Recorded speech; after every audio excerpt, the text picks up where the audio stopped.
Hello guys, welcome to our channel अभितमाज एडुटेल a long journey to the dreams. आज से हम लोग अपने चैनल के ऊपर कॉर्पोरेट लॉ की वीडियोस डालने वाले हैं, जो कि बेसिकली हमारा बीबीए एंड बीकॉम का सेकंड ईयर का एक सब्जेक्ट है। ये हमारे बीकॉम के ऑनर्स या प्रोग्राम दोनों स्टूडेंट्स यूज़ कर सकते हैं, क्योंकि ये वीडियोस दोनों के ही अंदर एक जैसी काम आएगी। अब अगर मैं बात करूँ तो व्हाट इज़ कॉर्पोरेट लॉ, तो कॉर्पोरेट लॉ का मतलब एक ऐसी लॉ जो कि हमारे राइट्स एंड ड्यूटीज़ कंफर्म करती है जब हम लोग एक बिजनेस को चला रहे होते हैं।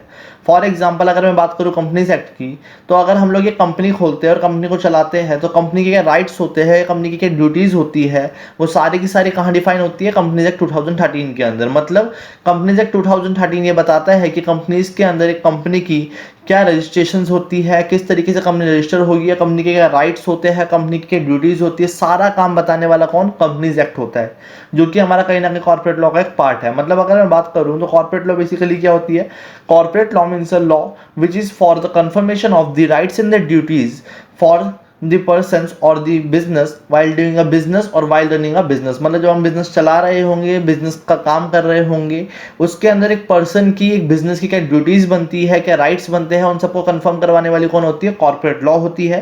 कॉर्पोरेट लॉ के अंदर कई सारे एक्ट मिक्स होते हैं, जैसे कि फॉर एग्जांपल कॉर्पोरेट लॉ के अंदर पार्टनरशिप एक्ट भी आता है, कॉर्पोरेट लॉ के अंदर हमारी लेबर लॉज आती है, कंपनसेशन एक्ट, सैलरी एक्ट, सब आ जाता है एक तरह से। बट अगर हम बात करें कॉर्पोरेट लॉ की, तो कई बार लोग कॉर्पोरेट लॉ को कंपनी एक्ट से रिलेट कर देते हैं, क्योंकि कहीं ना कहीं कंपनीज एक्ट 2013 एक इतना वाइड लॉ है कि उसके अंदर सारी बातें लिखी है जो कि कंपनीज को बनाने के काम आती है, कंपनी को चलाने के काम आती है। तो कई बार लोग नॉर्मली अपना कंपनीज एक्ट को कॉर्पोरेट लॉ भी कह देते हैं, जो कि हमारे कहीं ना कहीं गलत बात है, क्योंकि कॉर्पोरेट लॉ के अंदर कई सारी लॉज का सेट होता है और कंपनीज एक्ट खुद ना खुद एक लॉ है। अब अगर मैं बात करूं, शुरुआत करूं, तो हमारी पहले उसके अंदर शुरुआत में करने से पहले मैं बता दूं कि जो ये वीडियो है ये इंट्रोडक्शन के लिए है। इंट्रोडक्शन मतलब कि देखिए, जो वीडियो है आपकी आने वाले टाइम में, जो कल से वीडियोस आएगी, है जो सेकंड वीडियो से हमारी वीडियो शुरू होगी, वो हमारे चैप्टर का बेसिक कॉन्सेप्ट है, चैप्टर का मेन कॉन्सेप्ट लेके आएंगे उसके अंदर। बट इस वीडियो के अंदर अगर हम देखें तो इस वीडियो के अंदर हम लोग बस यही चीज़ें बताएंगे कि जो कि हमारी पेपर के अंदर काम आने वाली है, जो हमारे पेपर के अंदर मतलब बेसिकली इस सब्जेक्ट को पढ़ने के लिए काम आने वाली है, वो सारी बातें आपको इस वीडियो के अंदर बताया जाएगी। आपको क्या क्या मिलेगा हमारे चैनल के ऊपर वो भी मैं बता देता हूँ। आपको हमारे चैनल के ऊपर जो वीडियोस मिलेगी उसके अंदर सारे के सारे क्वेश्चन कवर मिलेंगे पिछले साल के या सैम्पल पेपर के। आपको सारे के सारे टॉपिक एक कॉन्सेप्चुअल वे में पढ़ाए जाएंगे। सेकंड थिंग ये होगी कि आपके जितने भी कॉन्सेप्ट होंगे उस कॉन्सेप्ट के अंदर ऐसा नहीं होगा कि आपको बस पेपर पॉइंट ऑफ व्यू से पढ़ाया जाए, जितना आपको पढ़ाया जा सकता है उस टॉपिक के बारे में उतना पढ़ाया जाएगा। पूरा कंपनीज एक्ट तो आपका कवर नहीं कराया जाएगा, क्योंकि पूरा कंपनीज एक्ट आपके में होता ही नहीं है सिलेबस में, बट फिर भी जितना आपके में है उतना एक बेस्ट वे में आपको पढ़ाया जाएगा। कि अगर आप पेपर लिखने जाओगे तो पेपर लिखने जाओगे तो आपको इतना आसान लगेगा पेपर लिखना कि आप उसे लिखते चले जाओगे, और वो अल्टीमेटली टाइम भी खत्म हो जाएगा और आप बोलोगे नहीं भाई और लिखना है, अब तो बस इसको ही खत्म कर जाएंगे, क्योंकि ये कंपनीज एक्ट ही मेरे को सबसे अच्छे से आता है। मतलब इतना अच्छे तरीके से कंपनीज एक्ट हो जाएगा आपका, क्योंकि कंपनीज एक्ट की जितनी नॉलेज एक नॉर्मली एक्ट से मिलती है, जितनी नॉलेज सीएस के बच्चों में होती है, वो सारी नॉलेज आपको यहाँ पे प्रोवाइड करवाई जाएगी। आपको क्वेश्चंस के जो आंसर होते हैं वो भी इस तरीके से ड्राफ्ट करके दिए जाएंगे नोट्स के अंदर, कि वो ड्राफ्ट क्वेश्चन आप लोग अच्छे तरीके से यूज कर पाएंगे। और उन ड्राफ्ट क्वेश्चंस के अगर आप आंसर क्वेश्चन के मतलब क्वेश्चन के जो आंसर अगर आप वो पेपर में लिख के आओगे तो टीचर भी आपको बेस्ट मार्क्स देगा, क्योंकि वो टीचर कहीं ना कहीं सीएस के लेवल के आंसर्स को चेक कर रहा होगा। चलिए मैं वीडियो की शुरुआत करता हूँ अब अपनी, और पहले हम बात करते हैं कि अगर हम कंपनी एक्ट के बारे में बात कर रहे हैं तो पहले कंपनी क्या होती है। ठीक है, देखते हैं पहले कंपनी क्या होती है। अगर मैं बात करूं व्हाट इज कंपनी, तो कंपनी का मतलब क्या है। देखो, कंपनी की डेफिनेशन हमारे सेक्शन 2 क्लॉज 20 के अंदर दे रखी है कंपनीज एक्ट के। मतलब कंपनीज एक्ट 2013 का सेक्शन नंबर 2 क्लॉज 20 ये बताता है कि कंपनी की डेफिनेशन क्या है, कंपनी का मतलब क्या है। तो अगर मैं कंपनी का मतलब देखो तो कंपनी का मतलब क्या है, company means a company incorporated under this act और incorporated under any previous company law in India. इसका मतलब क्या है, कंपनीज एक्ट ये कह रहा है कि कंपनी का मतलब क्या है, कंपनी का मतलब एक ऐसी कंपनी जो कि या तो हमारे देश के कंपनीज एक्ट 2013 में रजिस्टर्ड हुई है, या हमारे देश के ही किसी प्रीवियस कंपनी लॉ के अंदर अगर वो रजिस्टर होती है कोई कंपनी, तो उस कंपनी को हम क्या मान लेते हैं, उस कंपनी को हम कंपनी मान लेंगे। मतलब बेसिकली वो ये कहना चाह रहा है कि कोई भी कंपनी अगर हमारे कंपनीज एक्ट 2013 में रजिस्टर हुई है, या हमारे से पहले मतलब इस एक्ट से पहले कोई एक्ट था इंडिया का ही कंपनीज एक्ट, तो उसके अंदर अगर भी रजिस्टर हुई है तो उनको हम कंपनीज मान लेंगे हमारे देश के अंदर। अब अगर मैं बात करूँ कि प्रीवियस का नाम क्यों लिया गया, प्रीवियस कंपनी लॉ क्यों लिखा है इसके अंदर, उसकी जरूरत क्या थी, इसका रीजन था। फॉर एग्जांपल अगर वो लिखता कि ओनली 2013 में रजिस्टर्ड वाली कंपनी एक कंपनी होगी, तो इससे पहले जितनी भी कंपनी खुली थी पिछले एक्ट्स के अंदर, वो कहीं ना कहीं कंपनी क्या मानी जाती, वॉइड, वो कंपनी कहीं ना कहीं इलीगल बन जाती। फॉर एग्जाम्पल रिलायंस कंपनी किस में खुली हुई है, कंपनीज एक्ट 1956 के अंदर। पर अगर हम लोग बोलते कि ओनली कंपनीज एक्ट 2013 में रजिस्टर्ड कंपनी ही कंपनी होगी, तो कहीं ना कहीं रिलायंस कंपनी हमारी एक इलीगल कंपनी बन जाती और अल्टीमेटली उस कंपनी को बंद करना पड़ता। तो गवर्नमेंट ने इसलिए क्या किया, प्रीवियस कंपनी लॉज नाम का वर्ड भी एडप्ट किया और डेफिनेशन को ऐसा बनाया कि कंपनी का मतलब वो कंपनियां जो या तो हमारे इस 2013 के एक्ट में रजिस्टर हुई है या इससे पहले के किसी भी लॉ में रजिस्टर हुई है, हम उसे क्या मान लेंगे, उसे हम लोग कंपनी मान लेंगे। अब ठीक है, कंपनी की डेफिनेशन तो हो गई। कंपनी की डेफिनेशन के बाद एक वर्ड है हमारा इनकॉर्पोरेट। इनकॉर्पोरेट वर्ड का मतलब क्या होता है, ये इनकॉर्पोरेशन बेसिकली क्या होता है। अगर मैं बात करूं इनकॉर्पोरेट वर्ड का, इनकॉर्पोरेशन का, तो इसका मतलब होता है कि रजिस्टर कराना। रजिस्टर मतलब क्या, कंपनीज एक्ट के अंदर किसी भी चीज को रजिस्टर कराना क्या कहलाता है, हमारा इनकॉर्पोरेशन कहलाता है। मतलब अगर नॉर्मल वर्ड्स में बोलूं तो registration of a business under the companies act is known as the incorporation. मतलब अगर हम कंपनीज एक्ट के अंदर किसी चीज को रजिस्टर कराते हैं किसी बिजनेस को, तो वो क्या कहला जाती है, हमारी इनकॉर्पोरेट कहला जाती है। अब अगर मैं बात करूं इसका प्रीवियस कंपनी लॉज की, तो हमारे देश के अंदर प्रीवियस कंपनी लॉज जैसे वर्ड आया था यहाँ पे, ये प्रीवियस कंपनी लॉज, तो कौन सी लॉज थी उस पर चलो नजर डाल लेते हैं एक बार। हमारे देश के अंदर हमारे इस 2013 के एक्ट से पहले भी कई सारे कंपनी लॉ हुआ करते थे। ऐसा नहीं था कि कंपनी का कॉन्सेप्ट 2013 में ही आया है। कंपनी के कॉन्सेप्ट हमारे कॉलोनियल पीरियड, मतलब जब हमारे देश में ब्रिटिश गवर्नमेंट थी तब से हमारे देश में कॉन्सेप्ट हुआ करता है। कंपनीज एक्ट के कितने एक्ट देखते हैं। कंपनीज एक्ट 1956 एक एक्ट था, कंपनीज एक्ट 1913 भी एक एक्ट था, कंपनीज एक्ट 1882 भी एक एक्ट था, ऐसे ही 1856 एंड 1850 और इससे पुराने भी एक्ट्स हैं हमारे देश के अंदर, उनके बारे में नहीं लिखा गया है यहाँ पे। मतलब कंपनीज एक्ट की देख लीजिए एग्जिस्टेंस कितनी पुरानी है। अब ये सोचने वाली बात होगी कि कंपनी एक्ट ऐसे क्यों चेंज हुआ जा रहा है। मतलब जैसे कि कॉन्ट्रैक्ट एक्ट है हमारा इतने सालों से, अगर आपने पढ़ा हो तो कॉन्ट्रैक्ट एक्ट का वो क्या है ईयर, तो कॉन्ट्रैक्ट एक्ट का ईयर है कॉन्ट्रैक्ट एक्ट 1872। तो एक सोचने वाली बात है कि कॉन्ट्रैक्ट एक्ट 1872 तो आज तक एग्जिस्ट करता है, बट उसके बाद ये जो एक्ट इतने सारे लाए 2013 भी लेके आए, क्यों लेके आए, इसके रीजंस क्या होंगे। बेसिकली जो हमारा कंपनी है, कंपनी एक ऐसा कॉन्सेप्ट है जो कि रेगुलर बेसिस पे हमारा चेंज होता है। तो जो कंपनी के अंदर रेगुलर बेसिस पे चेंज आते हैं उसके कारण हमारा एक्ट अमेंड होता है, और अमेंड होने के चक्कर में क्या होता है कि हमारा एक्ट इतना ज़्यादा चेंज हो जाता है कि जो उसका बेसिक ऑब्जेक्टिव होता है एक्ट का वो खत्म हो जाता है, और उसके बाद कहीं ना कहीं गवर्नमेंट को एक नए एक्ट को जन्म देना पड़ता है और पुराने एक्ट को अबॉलिश करना पड़ता है। इसीलिए हमारे देश के अंदर ये सारे एक्ट्स बंद हुए, और कहीं ना कहीं हमारे देश के अंदर आज जो एग्जिस्टेंस में है वो कंपनीज एक्ट 2013 है, और हो सकता है इन फ्यूचर ये एक्ट भी कहीं ना कहीं अबॉलिश हो और एक नया एक्ट लाना पड़ जाए। चलिए ठीक है, हमने पढ़ लिया कि कंपनी की डेफिनेशन क्या है, बट एक चीज हुई कि हमने कंपनी की डेफिनेशन तो पढ़ ली, बट हमें इससे कहीं ना कहीं अभी भी समझ में नहीं आया कि कंपनी का बेसिक मीनिंग या कंपनी का रियल मीनिंग होता क्या है। तो उसके लिए हमें क्या देखना पड़ेगा, उसके लिए हमें इसकी जनरल टर्म्स देखनी पड़ेगी। जनरल टर्म मतलब क्या, कि बेसिकली कंपनी को अगर हम देखें तो कोर्ट या जुडिशियल प्रोसीडिंग्स में कैसे लिया जाता होगा, कैसे कंसीडर किया जाता होगा। तो कंपनी का एक जनरल मीनिंग क्या है, कंपनी का जनरल मीनिंग है company is a voluntary association या organization of the persons having artificial legal personality in which persons who are contributing their money in the common stock of the company and who are agreed to invest the same for the common goal or the purpose and to share the profits and the losses arising therefrom। मतलब क्या है, वो basically ये कह रहा है कि company क्या है, कंपनी एक वॉलंटरी ऑर्गेनाइजेशन है, किसकी, पर्संस की। वॉलंटरी ऑर्गेनाइजेशन का मतलब क्या होता है, वॉलंटरी ऑर्गेनाइजेशन का मतलब खुद बनाई गई ऑर्गेनाइजेशन।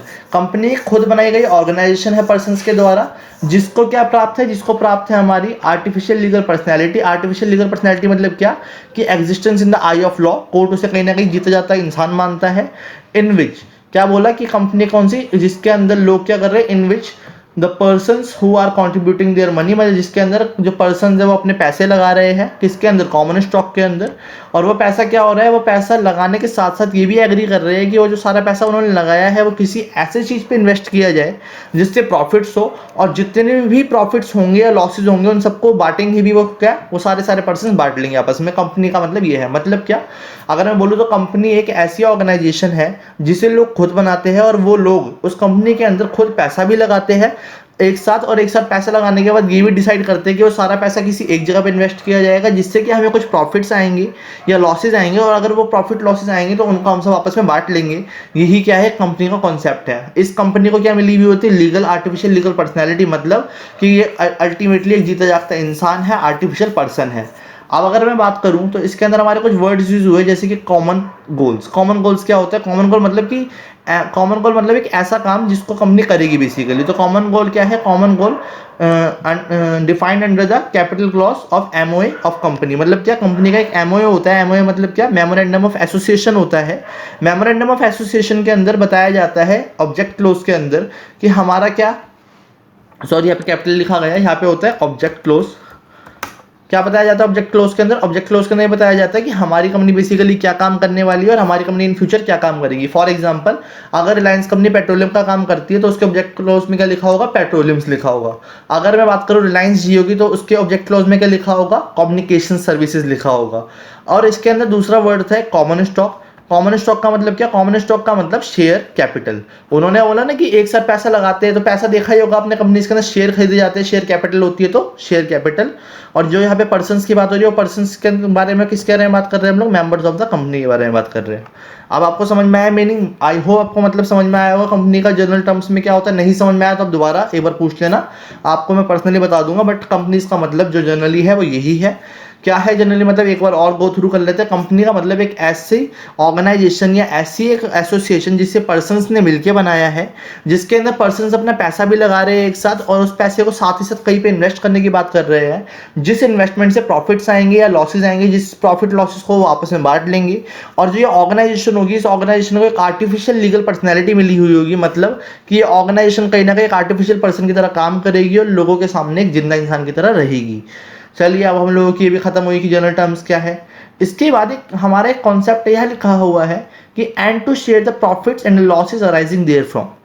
क्या हमेशा एक कंपनी अपने के प्रॉफिट्स और लॉसेस ही कमाने के लिए बैठी होती है या इसका कुछ और काम भी हो सकता है? देखिए बेसिकली हर बिजनेस प्रॉफिट कमाने के लिए खोला जाता है क्योंकि बिजनेसमैन का मेन मोटिव क्या होता है? To earn the profit. But हमारे देश के अंदर या किसी भी देश के अंदर कुछ ऐसे भी महाअनुभवी होते हैं लोग, या कुछ लोग ऐसे भी होते हैं जिनको लगता है कि नहीं, हमें सोसाइटी का भला करना है, हमें सोसाइटी का फायदा पहुंचाना है सोसाइटी को, तो उनको भी एक कंपनी खोलने का अधिकार है हमारे देश के अंदर। हमारे देश के अंदर एक सेक्शन 8 है कंपनीज एक्ट का, जो कि क्या है? एक्सेप्शन है general meaning of the company की। मतलब जो कंपनी का रियल मीनिंग है उसकी एक एक्सेप्शन है, section number 8। Section number 8 basically है क्या? देखिए सेक्शन नंबर 8 क्या है? एक्सेप्शन है हमारी जनरल मीनिंग की। जनरल मीनिंग में क्या लिखा था कि हम लोग शेयर करेंगे प्रॉफिट एंड लॉसेस को, पर यहाँ पे क्या लिखा हुआ है? यहाँ पे एक्सेप्शन लिखी हुई है। एक्सेप्शन मतलब क्या कि कुछ ना कुछ तो अंतर होगा एक जनरल डेफिनेशन से। चलिए पढ़ते कि ये सेक्शन डील कैसे करता है। तो इसमें लिखा हुआ है this section deals with the companies which. क्या लिखा है? उसने कहा ये सेक्शन उन कंपनी से डील करता है जो कि क्या? पहला देखिए, पहला लिखा है has in its object the promotion of commerce, arts, trade, science, sports, education, research, social dash dash, protection of environment और एनी अदर सच ऑब्जेक्ट। मतलब क्या बोल रहा है? वो कह रहा है पहली चीज कि हमारी कंपनी की ऑब्जेक्ट क्लोज के अंदर लिखा हुआ है कि कॉमर्स, आर्ट्स, साइंस या किसी भी ऐसी चीजों का जिससे देश की डेवलपमेंट है, लोगों की डेवलपमेंट हो, उन चीजों का प्रमोशन किया जा रहा है, या चैरिटी पर्पस के लिए काम किया जा रहा है, या एनवायरनमेंट की प्रोटेक्शन की जा रही है, ये लिखा है। और एनी सच ऑब्जेक्ट मतलब, और एनी सच ऑब्जेक्ट मतलब क्या? देखो कई सारे ऐसे काम भी होते हैं जो कि यहाँ डिफाइन नहीं किए गए, अच्छे काम होते हैं। किसी ने कोई नया अच्छा काम किया तो उसको भी यहाँ पे क्या माना जाएगा? इस क्लॉज के अंदर मान लिया जाएगा। सेकंड लिखा हुआ है यहाँ पे intend to apply its profit if any और other income in promoting its objects. मतलब क्या लिखा है उसने? पहला पॉइंट तो क्या बोला? पहला पॉइंट तो कहा कि वो क्या कर रहा है? प्रमोशन कर रहा है साइंस, आर्ट्स वगैरह की।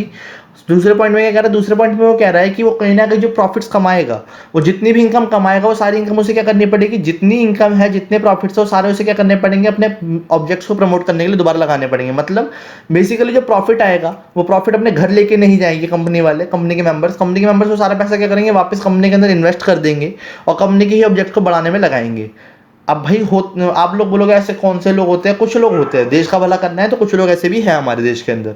उसके बाद लास्ट है हमारा intent to prohibits the payment of dividend to its member. मतलब क्या है कि तीसरा पॉइंट ये कहता है कि अपने जो मेंबर है कंपनी के, उन लोगों को पेमेंट्स नहीं मिलेगी, उसे क्या करना है? हमें प्रोहिबिट करना है। मतलब साफ साफ मना है कि अपने मेंबर्स को कोई भी डिविडेंड, प्रॉफिट का कोई भी पार्ट अपने मेंबर्स को नहीं बांटा जा सकता इस कंपनी के थ्रू। समझ में आया? सेक्शन एट कंपनी के देखिए 3 कंडीशन है, 3 कंडीशंस को जरा चार्ट से समझते हैं। 3 कंडीशंस क्या है? पहली कंडीशन कि वो चैरिटी करता है या डेवलपमेंट ऑफ सोसाइटी को क्या कर रहा है, अपने ऑब्जेक्ट का मेन क्लोज बना लेता है। दूसरा क्या कंडीशन है? दूसरी कंडीशन है कि जितने प्रॉफिट्स कमाएगा उसे प्लग बैक, मतलब क्या वापस लगा देगा अपने बिजनेस के ही ऑब्जेक्टिव्स के अंदर। तीसरा क्या लिखा हुआ है? तीसरा लिखा है कि क्या लिखा है? आर्टिकल्स। आर्टिकल्स मतलब क्या? आर्टिकल ऑफ एसोसिएशन जो कंपनी का होता है वो क्या करेगा? प्रोहिबिट करेगा कि कोई भी प्रॉफिट्स अपने मालिकों को वापस बांटा जाए कंपनी के। मतलब क्या? 3 कंडीशन अगर आपने फॉलो कर दी, सेटिस्फाइड कर दी, तो कंपनी आप सेक्शन 8 कंपनी माने जाओगे और आप सेक्शन 8 कंपनी के अंदर रजिस्टर करवा सकते हो अपने आप को। पहला क्या कि आप चैरिटी या डेवलपमेंट का काम करते हो। दूसरा क्या है कि आप क्या कर रहे हो? अपने प्रॉफिट्स को अपने ही बिजनेस में दोबारा वापस अप्लाई कर देते हो। तीसरा क्या है कि कोई भी प्रॉफिट किसी भी मालिक को नहीं बांटा जा सकता, प्रोहिबिट है बिल्कुल ही। ये क्या है? सेक्शन 8 कंपनी है। अगर मैं बात करूं तो सेक्शन 8 कंपनी का एग्जांपल क्या है, तो सेक्शन 8 कंपनी का एक एग्जांपल हमारा आईसीएसआई, मतलब क्या? Institute of company secretary of India. पहले हमारा आईसीएसआई एक कंपनी हुआ करता था, सेक्शन 8 कंपनी के रूप में रजिस्टर था हमारे उसके अंदर कंपनीज एक्ट 1956 के अंदर, जो कि उस टाइम सेक्शन नंबर 8 नहीं हुआ करता था। उस टाइम ये क्या होता था? सेक्शन नंबर 25 हुआ करता था पुराने कंपनीज एक्ट के अंदर। मतलब कंपनीज एक्ट 1956 की बात करें तो उसके अंदर ये क्या होता था? Section number 25। बट अब क्या बन गया है? Section number 8। हमारे पिछले कंपनीज एक्ट के अंदर ये सेक्शन नंबर 25 के अंदर रजिस्टर्ड थी ICSI. But with the time, with the changes, ICSI क्या हुई? एक स्टैट्यूटरी कॉर्पोरेशन बन गई और अब ये स्टैट्यूटरी एक्ट से चलती है। तो आज ये कंपनी तो नहीं है, बट ये पहले एक कंपनी का एग्जांपल थी। क्या आज कोई करंट एग्जांपल है इसका? यस, करंट एग्जांपल आज है हमारे पास। फॉर एग्जांपल करंट एग्जांपल क्या है? फिक्की। या फिक्की के अलावा कोई कंपनी की अगर मैं बात करूं तो और कौन सी कंपनी हो सकती है? आप फिक्की का नाम ले सकते हैं, आईसीएसआई आपकी हो गई, और कौन सी आपकी कंपनी बन सकती है इसके अंदर? तो इसके अंदर और कंपनी है हमारी आईआईबीएफ, भी एक कंपनी है जो कि इसके अंदर रजिस्टर्ड है। कौन सी? फिक्की और आईआईबीएफ। आई होप आपको यहाँ तक समझ में आया होगा। पर हाँ, अब मैं आपको एक चीज़ बता दूं कि सेक्शन 8 कंपनी का एक फ़ायदा भी होता है, मतलब सेक्शन 8 कंपनी को एक स्पेशल प्रिविलेज दी गई है गवर्नमेंट की तरफ से। क्या प्रिविलेज है वो देखते हैं। देखिए क्या लिखा है? Section 8 companies can get incorporated without the word limited और private limited in its name. क्या लिखा हुआ? उसने कहा कि जो ये हमारी सेक्शन 8 कंपनीज है, विदाउट प्राइवेट और प्राइवेट लिमिटेड वर्ड भी इनकॉर्पोरेट हो सकती है। फॉर एग्जांपल आप किसी भी कंपनी को देखो तो कंपनी की बेसिक पहचान होती है कि उनके नाम के आगे क्या लगा होता है? लिमिटेड या प्राइवेट लिमिटेड। बट हमारी अगर सेक्शन 8 कंपनी आप खोलते हो तो उसके अंदर ऐसी कोई भी जरूरत नहीं है कि आप लोगों को प्राइवेट लिमिटेड या लिमिटेड लगाना पड़ेगा, क्योंकि कहीं ना कहीं जो चैरिटेबल काम है उसके लिए अगर लोग देखेंगे कि कंपनी लिखा हुआ है तो लोग कहीं ना कहीं आपको चैरिटीज देने ही नहीं वाले। तो वो चैरिटीज वगैरह ले सके या कहीं ना कहीं आपका बिजनेस, आपका मतलब जो कंपनी है वो ऐसा लगे कि बिजनेस है, तो उसके लिए प्राइवेट और प्राइवेट लिमिटेड जैसे वर्ड्स आप हटा भी सकते हैं। बट उसका एक कंडीशन है। क्या? But with the prior approval of the CG. CG मतलब क्या? Central government. सेंट्रल गवर्नमेंट की पावर किसको डेलीगेट कर दी गई है? अब आरओसी को। मतलब हमारा एक आरओसी होता है, registrar of companies. Registrar of company को आपको क्या करनी पड़ेगी? फाइल करनी पड़ेगी application in the form INC 32। INC मतलब क्या होता है? इनकॉर्पोरेशन को बेसिकली आईएनसी डोनेट करता है। तो क्या लिखा हुआ है? आईएनसी 32 नाम का एक फॉर्म है, उसके अंदर आपको एक फाइल करनी पड़ेगी एप्लीकेशन की सर मुझे अपने नाम के आगे से, अपने सेक्शन कंपनी के नाम के आगे से लिमिटेड या प्राइवेट लिमिटेड हटाना है, मुझे परमिशन दे दीजिए। ये कब आई थी अमेंडमेंट? 15 अगस्त 2019 के अंदर। समझ में आया? आई होप आपको सेक्शन 8 का कॉन्सेप्ट समझ में आया होगा। नहीं समझ में आया तो आप मुझसे पूछ सकते हैं दोबारा, कोई दिक्कत नहीं है, कमेंट सेक्शन में लिख सकते हैं आप। उसके बाद अगर मैं बात करूँ histories of the company act, companies act की हिस्ट्री क्या है, तो कंपनीज एक्ट की हिस्ट्री क्या है? कंपनीज एक्ट की हिस्ट्री नहीं, बेसिकली कंपनीज एक्ट आया कब, कैसे, ये सब कुछ उसका थोड़ा हिसाब किताब है। पहली चीज, कंपनीज एक्ट कब हमारा फोर्स में आया, या कंपनीज एक्ट हमारा कब हमारे देश पे अप्लाई हुआ था। तो कंपनीज एक्ट हमारे देश पे कब अप्लाई हुआ था? कंपनीज एक्ट हमारे देश पे अप्लाई हुआ था 30 अगस्त 2013 को। मतलब हमारा 30 अगस्त 2013 को हमारे देश के अंदर कंपनीज एक्ट 2013 अप्लाई किया गया था। पहली चीज। दूसरी चीज, कंपनीज एक्ट जब हमारे देश में अप्लाई हुआ तो एक सोचने वाली, मतलब एक बड़ी हंसने वाली बात बोलूँ, क्या बात बोलूँ, बड़े मजा आते हैं इसको जानने में भी, कि हमारा एक्ट जब आया कंपनीज एक्ट 2013 तो बस एक सेक्शन, मतलब सेक्शन नंबर 1 के साथ ही एक्ट इनकॉर्पोरेट हुआ। मतलब जिस दिन 30 अगस्त को जब ये एक्ट हमारा लाया गया तो ओनली सेक्शन नंबर 1, ओनली एक सिंगल सेक्शन के साथ ही एक्ट लाया गया। और सेक्शन में बेसिकली क्या लिखा हुआ है कि हमारा ये एक्ट अप्लाई कहाँ कहाँ होगा और कैसे कैसे अप्लाई होगा, बस ये लिखा हुआ है और वो उस दिन आ गया।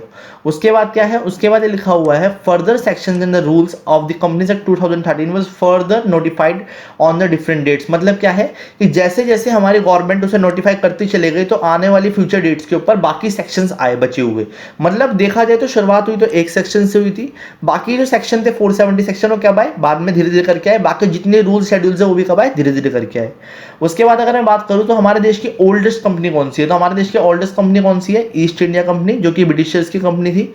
East India company was the oldest company of the India which was incorporated under the colonial period. Colonial period मतलब क्या, अंग्रेजों का शासन, उसके अंदर हमारी इनकॉर्पोरेट हो रखी थी। अब कुछ फन फैक्ट्स भी है कंपनी एक्ट के बारे में, फन फैक्ट बोल लो या इसके अंदर कुछ फैक्ट्स बोल लो। पहली बात, जो कंपनीज एक्ट 2013 है हमारे देश का क्या है, सेकंड लार्जेस्ट एक्ट है। सेकंड लार्जेस्ट एक्ट किसके बाद, मतलब कॉन्स्टिट्यूशन ऑफ इंडिया के बाद हमारे देश का सबसे बड़ा जो एक्ट बचता है वो कौन सा एक्ट आता है, कंपनीज एक्ट आता है। मतलब समझ लो कि कंपनीज एक्ट कितना वाइड कॉन्सेप्ट होगा, कितना ज्यादा इसके अंदर सीखने के लिए होगा कि वो कॉन्स्टिट्यूशन के बाद सेकंड लार्जेस्ट एक्ट है हमारे देश का। दूसरी चीज, कंपनीज एक्ट 2013 जो है वो क्या है, कॉन्सिस्ट करता है कैसे, 470 सेक्शंस और कितने 470 सेक्शंस से, मतलब क्या है कि जो हमारा कंपनीज एक्ट 2013 है उसको 470 सेक्शंस को मिला के बनाया गया है, जिसको कि डिवाइड किया गया है 29 चैप्टर्स के अंदर और 7 शेड्यूल्स के अंदर। मतलब बेसिकली क्या होता है कि जो 470 सेक्शन है उन सेक्शंस को चैप्टर में डिवाइड कर दिया जाता है। चैप्टर मतलब कैसे कि फॉर एग्जांपल पहले के कुछ सेक्शंस दे लिए, उन सेक्शंस को हमने एक चैप्टर का नाम दे दिया कि पर्टिकुलरली इससे रिलेटेड ये काम करते हैं, तो 29 चैप्टर्स में बांटा गया है। और साथ ही साथ इसके अंदर क्या है, 7 शेड्यूल्स है और साथ में कुछ रूल्स भी पढ़ने पड़ते हैं हमें, वो सब कुछ इसके अंदर होता है। उसके बाद क्या लिखा है, whole act can be seen, मतलब जितना भी आपका ये एक्ट है, whole act can be seen on the website of the ministry of the corporate affairs. मतलब हमारी एक मिनिस्ट्री है, मिनिस्ट्री ऑफ कॉर्पोरेट अफेयर्स, आप उसके ऊपर जाकर के अगर चाहो तो ये एक्ट पूरा पूरा पढ़ सकते हो, जिसकी वेबसाइट कहीं ना कहीं लिख रखी है। आपको वेबसाइट पर क्या सर्च करना है, बस www.mca.gov.in। उसके अंदर जाते के साथ ही आपको हमारा पूरा पूरा कंपनीज एक्ट मिल जाएगा और आप पूरा पूरा कंपनीज एक्ट 2013 देख सकते हैं। इवन जितनी अमेंडमेंट, जितने रूल वगैरह में चेंजेस आते हैं वो भी आपको कहाँ मिल जाएंगे, सारे on the website of MCA. चलिए एक बार हम एमसीए की वेबसाइट पे चले ही जाते हैं देखने के लिए एमसीए की वेबसाइट है कैसी। देखिए क्रोम पे आप जाएंगे तो क्रोम पे जाने के बाद आपको क्या मिलेगा, आपका एमसीए की वेबसाइट खोलते के साथ ही मैं आपको दिखाता हूँ एमसीए की वेबसाइट कैसी है हमारी।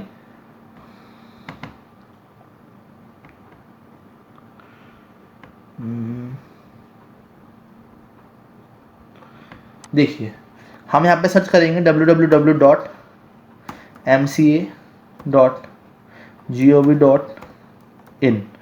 ये सर्च करते हैं हमारी क्या खुल जाएगी, मिनिस्ट्री ऑफ कॉर्पोरेट अफेयर्स की वेबसाइट खुल जाएगी हमारी, ये खुल गई। अब इसके अंदर ये हमारी कंपनी एक्ट खुल गई। देखिए इसके अंदर ये अभी तो फिलहाल आ रहा है आजकल कोविड-19 का, ये बहुत बड़ी समस्या है हमारे देश की, फिर भी इसके अंदर देखिए हमारा ये लिखा हुआ है कोने में, ये लिखा हुआ है ई बुक कंपनीज एक्ट 2013। इसको क्लिक कीजिए। इसे क्लिक करते के साथ ही आपको क्या मिल जाएगा, आपको पूरा का पूरा कंपनीज एक्ट एकदम बिल्कुल सेम तरीके में यहाँ पे लिखा हुआ मिल जाएगा। जो कि कंपनीज एक्ट कहाँ पर है, ये देखिए कंपनीज एक्ट पूरा आपका यहाँ आ चुका है। जस्ट वेट, कंपनीज एक्ट अभी थोड़ा टाइम लगाएगा। ये देखिए खुल गया कंपनीज एक्ट। कंपनीज एक्ट के अंदर क्या है, जैसे आपको प्रिलिमिनरी सेक्शन चैप्टर 1 है, चैप्टर 1 को आप क्लिक करेंगे तो आपके सेक्शंस आ जाएंगे। सेक्शन आने का जैसे फॉर एग्जांपल आपको फर्स्ट सेक्शन देखना तो आप सेक्शन नंबर 1 को क्लिक कीजिए। क्लिक करते के साथ ही क्या होगा, आपका क्लिक करते ही आपका सेक्शन नंबर 1 खुल जाएगा और सेक्शन नंबर 1 के अंदर जो बातें होगी वो ये आ जाएगी सारी सारी।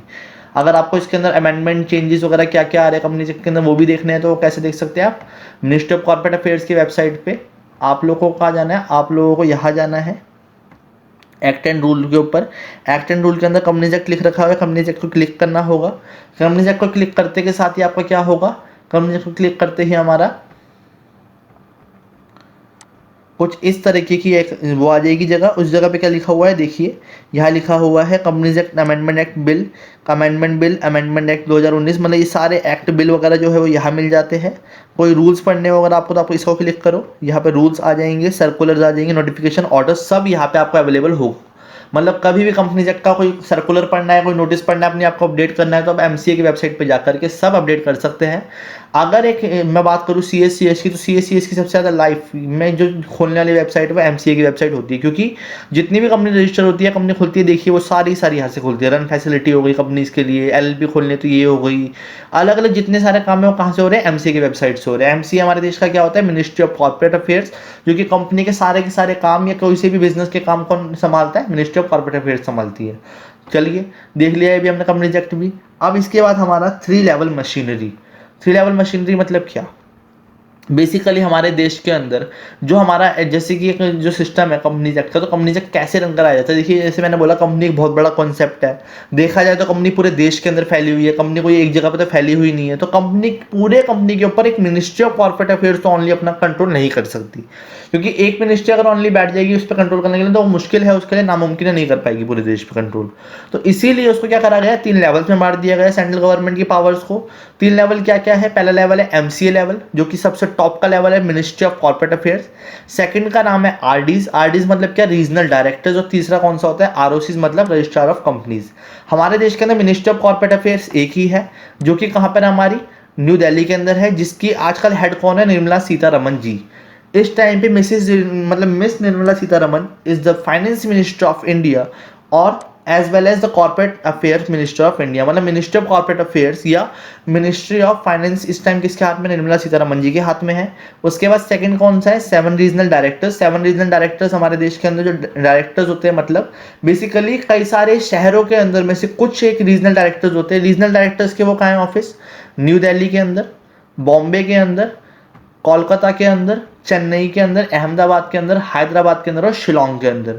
उसके बाद हमारे देश के अंदर 24 क्या है, ROCs है, मतलब क्या, रजिस्ट्रार ऑफ कंपनीज है, जिसके अंदर बेसिकली हमारी कंपनी रजिस्टर भी होती है। बट जो हमारी ये है, आपने एक चीज सोचने की होगी कि हर स्टेट के अंदर बेसिकली एक ROC होती है, बट आप ये सोचोगे कि हमारे में स्टेट तो ज़्यादा है बट ये ROC कम दिखाई दे रही है। तो ये इसलिए है क्योंकि किसी किसी स्टेट के अंदर 2-2 ROC भी है, और किसी किसी स्टेट के अंदर 2 ROCs की सिंगल ROC भी है। मतलब फॉर एग्जांपल कि हमारा अगर मैं बात करूँ महाराष्ट्र, तो महाराष्ट्र की 2 ROC है। बट अगर मैं बात करूँ वहाँ पे कि चंडीगढ़ और दिल्ली, चंडीगढ़ हरियाणा दिल्ली, तो इनकी मतलब हरियाणा दिल्ली की बेसिकली क्या है, एक ही ROC जो कि दिल्ली में लोकेट करती है। तो ROC क्या है, कहीं कहीं उसकी अलग अलग है और कहीं कहीं की एक साथ भी है। समझ में आया। 3 लेवल मशीनरी मतलब क्या, मिनिस्ट्री ऑफ कॉर्पोरेट अफेयर्स ने कोई रूल बनाया, उसे अप्लाई करने वाला सेकंड लेवल कौन सा होगा, रीजनल डायरेक्टर। रीजनल डायरेक्टर पे कुछ पावर्स होगी, वो पावर्स के बाद किसको पावर मिलेगी, ROC को। और ROC क्या करेगी, ROC अपनी पावर एक्सरसाइज करके अपने मार्केट में काम करेगी। समझने का तरीका क्या, MRR मतलब क्या, MCA, RD और ROC। 3 लेवल मशीनरी के बाद जो हमारा आता है क्या, कि who deals with the petitions related to the company. Petition का मतलब क्या होता है, पिटिशन का मतलब होता है हमारा केसेस। क्या होता है, केसेस। हमारी लैंग्वेज के अंदर पिटिशंस है, लॉ की लैंग्वेज के अंदर, अगर आप किसी का भी केस मार्केट में फाइल करते हो तो हम क्या कहते हैं, पिटिशन कहते हैं। अगर हमारा कोई भी केस कंपनी से रिलेटेड होता है या कंपनी से रिलेटेड कोई भी हमें डाउट है, कुछ भी है, तो हमें कहाँ जाना है बेसिकली, तो हमें जाने के लिए क्या बताया गया, 2 कोर्ट्स बताए गए। कोर्ट नहीं है बेसिकली ये, बट कोर्ट जैसा इनके पास पावर होता है। पहली बताई गई अथॉरिटी NCLT। NCLT मतलब क्या, national company law tribunal. National company law tribunal क्या है, quasi judicial body. Quasi judicial body मतलब क्या होता है, क्वासी का मतलब होता है कि जो कि हमारी जुडिशियल बॉडी, मतलब एक कोर्ट तो नहीं है रियल में, बट कोर्ट जैसी पावर्स और कोर्ट जैसा ही अधिकार इसको प्राप्त होता है। मतलब ये सजा भी दे सकता है, ये फाइन पेनल्टीज भी इंपोज कर सकता है, बट कि ये पूरा कोर्ट नहीं है, क्योंकि कोर्ट के अंदर पूरा जुडिशियल सिस्टम लगता है, बट इसके अंदर जुडिशियल सिस्टम नहीं होता। बेसिकली NCLT बना क्यों था, क्योंकि देखो जो हमारा कंपनीज एक्ट 2013 था, उससे पहले कोई भी अगर केस हमारे मार्केट में आते थे तो उसे कहाँ लेके जाना पड़ता था, नॉर्मली कोर्ट के अंदर ले जाना पड़ता था, जिसके अंदर कई सारे केसेस पेंडिंग रह जाते थे, क्योंकि नॉर्मल कोर्ट के अंदर ऑलरेडी बहुत सारे केसेस होते हैं। तो कोर्ट्स का बर्डन कम करने के लिए हमारे 2013 ने साफ साफ लिखा कि वो एक NCLT नाम की ऑर्गेनाइजेशन को, मतलब NCLT नाम के कॉसाई जुडिशियल बॉडी को कॉन्सिस्ट करेगा, उसे क्रिएट करेगा, और उसके अंदर सारे क्या होंगे, उसके कंपनी से रिलेटेड केस लड़े जाएंगे। अब NCLT के बाद हमारी एक और अथॉरिटी होती है NCALT। NCALT मतलब क्या, national company law appellate tribunal. इसके अंदर लिखा नहीं है, national company law appeal tribunal मतलब क्या है, नेशनल कंपनी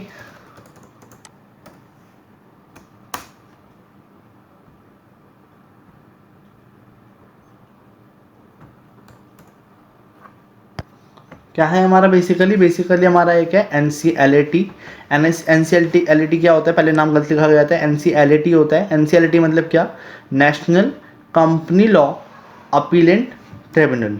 क्या, नेशनल कंपनी लॉ अपीलाइट ट्राइब्यूनल मतलब अगर कोई भी आपको अपील करनी है, किससे रिलेटेड अपील, अगर आपको कोई भी अपील करनी है कंपनी लॉ के ऑर्डर के खिलाफ, मतलब फॉर एग्जांपल एनसीएलटी ने कोई ऑर्डर दिया और वो ऑर्डर आपको पसंद नहीं आता है, तो आप उसका केस लेके कहाँ आ सकते हैं, आप उसका केस लेकर के national company law appellate tribunal के पास आ सकते हैं। पर कितने दिन के अंदर अंदर वो अपील आपकी 45 डेज़ के अंदर अंदर फाइल हो जानी चाहिए। अगर वो अपील आपकी 25 डेज़ के अंदर अंदर फाइल नहीं होती है तो कोर्ट उसको एक्सेप्ट नहीं करेगा। ये कोर्ट के ऊपर रिस्ट्रिक्शंस है, ठीक है। Sorry there was a typing mistake, appellate tribunal लिखा नहीं जा रहा था, वो कई बार चेंजेस हो जाते हैं कीबोर्ड के अंदर। क्या होता है, national company law appellate tribunal. कोई भी अगर एनसीएलटी का ऑर्डर आया है और उस ऑर्डर से आपको ना, मतलब कोई कंपनी को नाखुश है या कंपनी के लोग नाखुश है, तो वो लोग कहाँ जा सकते हैं, फर्दर एनसीएलटी के अंदर अपील कर सकते हैं। और एनसीएलटी के अंदर अपील कितनी डेज में होनी चाहिए, 45 डेज़ के अंदर अंदर होनी चाहिए। ऑर्डर मिलने के बाद अगर आप 45 डेज़ के अंदर अंदर केस नहीं फाइल करते एनसीएलटी के अंदर, तो एनसीएलटी आपका केस एक्सेप्ट बिल्कुल नहीं करेगा। इसके बाद अगर मैं बात करूँ तो सेक्शन नंबर 1, सेक्शन नंबर 1 आखिरकार आ ही गया। और सेक्शन नंबर 1 हमारा इस वाले वीडियो का तो लास्ट सेक्शन है। पहली बात अगर हम बात करें सेक्शन नंबर 1, तो सेक्शन नंबर 1 का एक वो क्या है, नाम क्या है। सेक्शन नंबर 1 है short title, extent, commencement and application. मतलब क्या है अल्टीमेटली कि इसके अंदर जो सेक्शन नंबर 1 के अंदर शॉर्ट टाइटल के बारे में बताया गया, मतलब कंपनी से किस नाम से जाना जाएगा, कंपनी से एक्ट कहाँ तक अप्लाई होगा वो बताया गया है, कंपनीज एक्ट की कमेंसमेंट मतलब कंपनीज एक्ट कब शुरू होगा, कैसे शुरू होगा वो बताया गया है, और कंपनी एक्ट के कहाँ कहाँ पे अप्लाई होने वाला है, किस किस कंपनी पे अप्लाई होने वाला है, वो चीज़ बताई गई है सेक्शन नंबर 1 के अंदर। पहली बात, सेक्शन नंबर 1 क्लॉज नंबर 1 के अंदर क्या बताया गया है कि सेक्शन को क्या बोला जाएगा, मतलब हमारे एक्ट को क्या बोला जाएगा। तो this act may be called as companies act 2013, क्या बोला जाएगा, कंपनीज एक्ट 2013 बोला जाएगा इस एक्ट को। दूसरा क्या लिखा है कि एक्ट कहाँ पे अप्लाई होगा, it extended to all whole of the India. मतलब क्या है कि हमारे देश के अंदर आर्टिकल 370 के सब्रोगेशन से पहले भी हमारा जो एक्ट होता था कंपनी एक्ट, वो हमारा पूरे इंडिया पे अप्लाई होता था। It extended to all of the India एक्स मतलब including Jammu and Kashmir that time also and now. अब तो खत्म हो चुका है 370, तो अभी भी एप्लीकेबल है। उसके बाद सेक्शन नंबर 1 क्लॉज नंबर 3 क्या बोलता है, this section shall come into force at once and the remaining provisions of this act shall come into force on such dates. मतलब क्या है उसने बोला, पहली चीज या तो पढ़िए, ये सेक्शन हमारा इससे कहते हैं फोर्स में आएगा एक बार, और क्या होगा उसके बाद जो फर्दर जो प्रोविजंस होंगे, फर्दर जो हमारे एक्ट के अंदर रूल्स होंगे, वो कब आएंगे, वो तब आएंगे जब हमारी गवर्नमेंट, सेंट्रल गवर्नमेंट क्या करेगी, नोटिफाई करेगी ऑफिशियल गैजेट ऑफ इंडिया के अंदर, और डिफरेंट डेट्स इसके लिए अपॉइंट की जाएगी, उस डेट्स पे वो प्रोविजंस आते चले जाएंगे। उसके बाद क्या लिखा है, उसके बाद लिखा है कि सेक्शन नंबर 4 मतलब सेक्शन नंबर 1 का क्लॉज नंबर 4 क्या बताता है, तो सेक्शन नंबर 1 का क्लॉज नंबर 4 बताता है the provision of this act shall apply to. मतलब ये एक्ट के जो प्रोविजन है कहाँ कहाँ पे अप्लाई होंगे। पहली चीज़ तो ये अपने कंपनी पे तो होंगी, जो कंपनी हमारी इनकॉर्पोरेट हुई है कंपनी से 2013 के अंदर या कोई भी प्रीवियस कंपनी लॉ के अंदर, तो उसके ऊपर ये सारे प्रोविजंस एप्लीकेबल होंगे। सेकंड बोल रहा है कि किसी भी इंश्योरेंस कंपनी के ऊपर ये एप्लीकेबल होंगे, but except in so far as said provisions are inconsistent with the provisions of the Insurance Act 1938 or Insurance Regulatory Development Authority Act 1999। मतलब क्या है, बेसिकली कंपनीज एक्ट की जो हमारी इंश्योरेंस कंपनीज होती है, सारी इंश्योरेंस कंपनीज पे भी ये एक्ट अप्लाई होगा। बट एक चीज़ बोल दी कि ये एक्ट तब तक ही अप्लाई उस पर आप किया जा सकता है, इसके प्रोविजंस ओनली वही प्रोविजन अप्लाई किए जाएंगे जिस प्रोविजन पे इंश्योरेंस एक्ट या insurance regulatory and development authority act ने कोई फर्दर अपना प्रोविजन नहीं बनाया होगा। फॉर एग्जांपल कि अगर हमारा इंश्योरेंस एक्ट कहता है कि हमारा जो एक इंश्योरेंस है, इंश्योरेंस किसी ने अगर हमारा खरीदा तो वो हमारे कंपनी का क्या माना जाएगा, एक कस्टमर माना जाएगा। बट कंपनीज एक्ट कहता नहीं वो कस्टमर नहीं, हम उसे मेंबर मानेंगे। तो कहीं ना कहीं जो बात सुनी जाएगी हमें किसकी सुनी जाएगी, इंश्योरेंस एक्ट की। और इंश्योरेंस एक्ट के तहत वो जो पर्सन होगा वो कंपनी का कस्टमर माना जाएगा, ना कि कंपनी का मेंबर माना जाएगा, क्योंकि कंपनी से एक्ट का उस टाइम प्रोविजन अप्लाई ना करके आपको इंश्योरेंस एक्ट का करना होगा। बट जहां जहां इंश्योरेंस एक्ट कुछ नहीं बोलता, वहां कंपनीज के provision as it is apply हो जाएंगे। उसके बाद ऐसे ही हमारा बैंकिंग कंपनीज पर अप्लाई होगा। बैंकिंग कंपनीज के अंदर जो बैंकिंग कंपनी हमारी सारी अप्लाई करेगी, बट अगर किसी बैंकिंग कंपनी के अंदर बैंकिंग रेगुलेशन एक्ट के अंदर कोई प्रोविजन लिखा हुआ है, अगर वो कॉन्ट्रेरी बन गया कि या वो क्लैश कर गया किसके साथ, कंपनीज एक्ट के प्रोविजन के साथ, तो कौन कंप्लाई कर जाएगा, हमारा कर जाएगा प्रिवेल बैंकिंग रेगुलेशन एक्ट। ऐसे ही हमारा कंपनीज जो कि इलेक्ट्रिसिटी जनरेट करती है, उसकी सप्लाई करती है, उन लोगों पे भी अप्लाई होगा। बट कब तक, जब तक इलेक्ट्रिसिटी एक्ट 2003 से हमारा वो एक्ट कॉन्ट्रेरी नहीं बन जाता, या उसने कहा कोई भी ऐसी कंपनी जो कि गवर्न की जाती है किसी स्पेशल एक्ट से, और बीइंग इन फोर्स, मतलब अभी वो फोर्स में आ चुकी है, तो उसके अंदर भी अगर कोई दिक्कत होती है तो उसके अंदर क्या होगा कि स्पेशल एक्ट प्रिवेल करेगा ओवर द कंपनीज एक्ट 2013। और लास्ट लिखा हुआ है कोई भी कॉर्पोरेट बॉडी लाइक हमारा फॉर एग्जांपल ICSI, ICAI, जो भी है सारे हमारे ICAI, ICSI, ऐसे कोई भी इंस्टीट्यूट्स अगर इनकी भी कोई प्रोविजंस है, पहले तो इन पे कंपनी एक्ट अप्लाई होगा, बट अगर इनकी भी कोई प्रोविजंस जो हमारे कंपनी एक्ट से प्रिवेल करते हैं तो वो क्या करे जाएंगे, उनसे ऊपर माने जाएंगे, उनको अप्लाई करा जाएगा। थैंक यू, आज के लिए हमारा इतना ही इस वीडियो के अंदर। आई होप आपको समझ में आया होगा, आपको मजे भी आए होंगे। अगर आपको कोई भी इसके अंदर प्रॉब्लम्स लगती है, क्योंकि मेरी भी इस साल से शुरुआत है, अगर आपको प्रॉब्लम लगती है तो आप मुझे बता दीजिए, मैं उसको सजेशंस को देख करके अपने आप में इंप्रूवमेंट लाऊंगा। क्योंकि यूट्यूब पे मेरा फर्स्ट ईयर है, मैं वैसे उसके अंदर टीच करता हूँ, बट मैं यूट्यूब पे टीच नहीं करता था आज तक, बट अब मैं यूट्यूब पे टीच करने आया हूँ आप लोगों के लिए। तो आप लोग मुझे जो आपको लगती है कि मेरे में प्रॉब्लम्स हैं, मेरे को सुधारनी चाहिए, वो आप मुझे ज़रूर बता सकते हैं, कोई दिक्कत नहीं है। मेरा नंबर मेरे इस यूट्यूब चैनल पे दे रखा है, नंबर आप कमेंट बॉक्स में भी मांग सकते हैं। आपको नोट्स चाहिए तो आप वो भी मुझसे मांग सकते हैं इसके। थैंक यू आज के लिए। प्लीज़ आपको अगर वीडियो अच्छी लगी तो शेयर कीजिए, कमेंट कीजिए, लाइक कीजिए, और अपने फ्रेंड्स को भी हमारे चैनल के बारे में बताइए, उनसे सब्सक्राइब करवाइए, ताकि हमारे चैनल ग्रो हो सके और मैं भी कहीं ना कहीं मोटिवेटेड रहूँ वीडियोज़ को बनाने के लिए। Thank you for today, good night, good bye, bye.